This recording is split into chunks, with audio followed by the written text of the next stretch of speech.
Chair recognizes Ms. Tlaib. Thank you, Mr. Chair.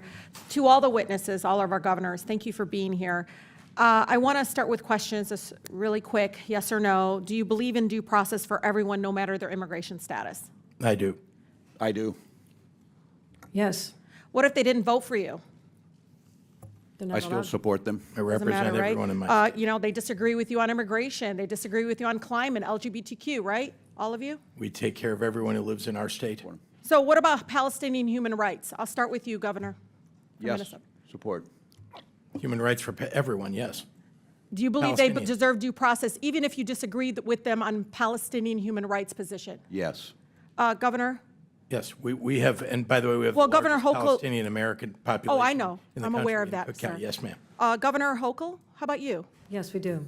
Your constituent Mahmoud Khalil is still in ICE detention. Are you aware of him? Very much so, and I'm hoping he's returned home on Friday because Yeah, he we're has been working on den- that. he So has been he's a legal denied due permanent resident. process. I know, this is important. He's a legal permanent resident. He was kidnapped over 3 months ago. And, you know, one of the things I want to do is, if I may, Chairman, submit for the record a letter from Mahmoud Khalil to his son, who was born while he was kidnapped and illegally detained by our country. Without objections ordered. I'm going to read a little bit from what he said while what he wrote to his son. Quote, I waited on the other line, end of the phone, as your mother labored to bring you into this world. I listened to your pain breaths. Do you understand they had to put the phone next to his wife birthing his child while he was illegally detained?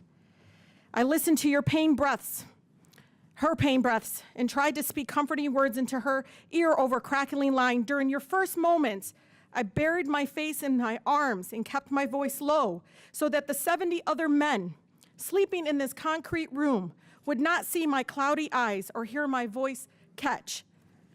The cruelty of what is happening in our country. Everyone, to all my colleagues, should understand the human toll of separation of families. Read this letter, take a moment. And maybe Governor Hochul, sometimes I feel like because he's Palestinian, you didn't speak up enough. And I say that as a Palestinian American serving here in Congress. We all need to always support due process for everyone, no matter if you disagree with them politically or not. The judge said they might release him on Friday. You should use this opportunity, Governor Hochul, to redeem yourself and welcome that decision. I urge you to all protect your constituents' constitutional rights, no matter if you disagree with them politically, including the right to boycott, right, Governor Pritzker? Including the right to protest, boycott, do whatever. That's right. I want to discuss the next item. This is a person that is now, I believe, already on a plane to Colombia. This is Michael Bogoya Durante from Southwest Detroit. He was on his way to a field trip while local police racially profiled him, said, oh, he don't speak English, let me call Border Patrol. He spoke English just fine. That set in motion to separate him from his mother and his community. He was 3.5 credits away from graduating high school. To us, he was our son. Our son. He was not a criminal. He was trying to do the right thing. He had attorneys at a nonprofit legal agency. And you know, governors, I think about him and his trip, and he's there, and he's with all his friends, and he's trying to experience this beautiful thing that we all have experienced. But what makes me angry about the fact that he went on this flight, he's probably in Colombia now, without his family, without his school community, without his classmates, is that many of my colleagues on the other side of the aisle, and maybe some on mine, their donors benefit from a broken and inhumane immigration system. The President of the United States benefited financially and personally by having a broken immigration system that keeps our immigrant neighbors in a broken system that doesn't allow them to come out of the shadows. Why? Because that's cheap labor. Let's be honest. They're arresting dishwashers, people at Home Depot at work, and their donors benefit.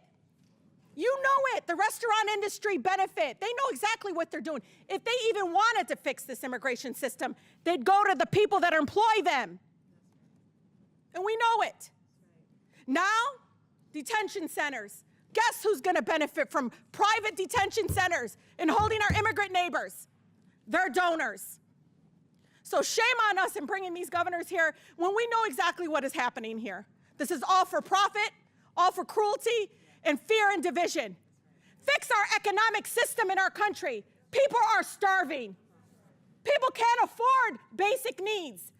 And you're ripping our loved ones away from us because you don't have the courage to fix our broken immigration system. It's been inhumane for decades.